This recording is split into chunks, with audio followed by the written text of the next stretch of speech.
Wabah virus corona bisa kita hindari bila mereka yang terkena penyakit ini melakukan isolasi diri. Tidak semua pasien corona harus dirawat di rumah sakit. Mereka yang tidak termasuk kelompok rentan cukup melakukan isolasi diri di rumah. Protokol isolasi diri sendiri dalam penanganan COVID-19. Mengapa orang yang diduga tertular COVID-19 diisolasi setidaknya 14 hari?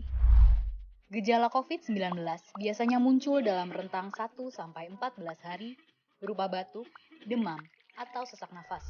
Dalam selang waktu itu, kondisi orang diduga terinfeksi COVID-19 diisolasi dan dipantau di rumah sakit, rumah, atau tempat lain.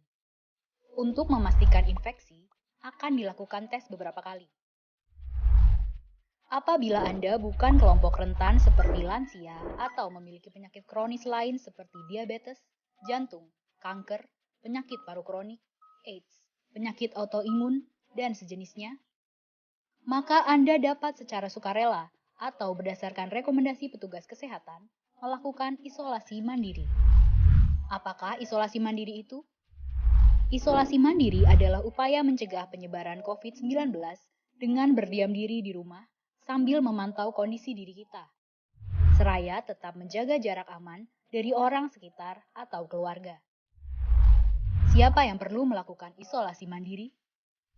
Siapapun yang memiliki gejala sakit seperti demam, batuk atau pilek, nyeri tenggorokan, atau gejala penyakit pernafasan lainnya, atau termasuk dalam kelompok orang dalam pemantauan atau ODP, yaitu orang yang pernah berkontak erat dengan pasien positif COVID-19 dan atau orang dengan riwayat perjalanan dari negara atau transmisi lokal COVID-19. Berapa lama waktu isolasi diri? Setidaknya selama 14 hari sampai hasil pemeriksaan sampel di laboratorium diketahui. Apa yang perlu dilakukan saat isolasi mandiri? Tinggal di rumah dan jangan keluar, kecuali untuk mencari pertolongan medis.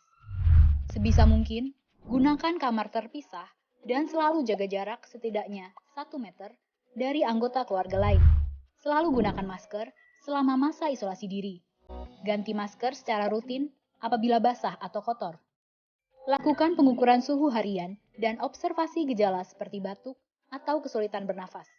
Hindari berbagi peralatan makan seperti piring, sendok, garpu, dan gelas, perlengkapan mandi seperti handuk atau sikat gigi, dan juga benda berbahan kain, misalnya pakaian atau selimut. Terapkan perilaku hidup bersih dan sehat seperti makan makanan bergizi, rutin mencuci tangan dengan sabun dan air mengalir, serta melakukan etika batuk dan bersin. Upayakan berada di ruang terbuka dan berjemur sinar matahari setiap pagi.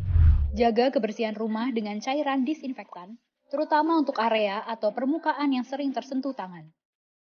Hubungi segera fasilitas layanan kesehatan bila sakit memburuk, seperti mengalami sesak nafas. Apa yang tidak boleh dilakukan saat isolasi mandiri? Tidak boleh keluar rumah, termasuk untuk bekerja, apalagi ke ruang publik. Bila sangat terpaksa harus keluar, gunakan masker dan hindari transportasi publik atau tempat ramai. Tidak boleh berbagi alat makan, mandi, dan pakaian bersama anggota keluarga lainnya. Cuci peralatan makan dan pakaian secara mandiri, terpisah dari anggota keluarga lain.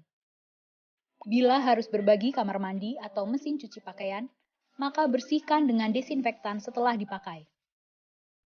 Bagaimana menjaga pertahanan tubuh selama masa isolasi mandiri? Tetap terapkan pola hidup sehat, antara lain dengan makan makanan bergizi seimbang, perbanyak buah dan sayur, istirahat yang cukup, lakukan olahraga ringan, dan hindari merokok atau minum alkohol. Isolasi mandiri bukanlah sesuatu yang sulit, namun membutuhkan komitmen baik dari diri sendiri maupun keluarga dan orang terdekat. Orang yang menjalani isolasi dapat mengalami kesepian, kekhawatiran, dan ketidaknyamanan saat mengalami gejala sakit. Maka mereka perlu dibantu, didukung, dan diberi semangat. Mari saling berempati, perkuat solidaritas, dan bersama kita melawan corona.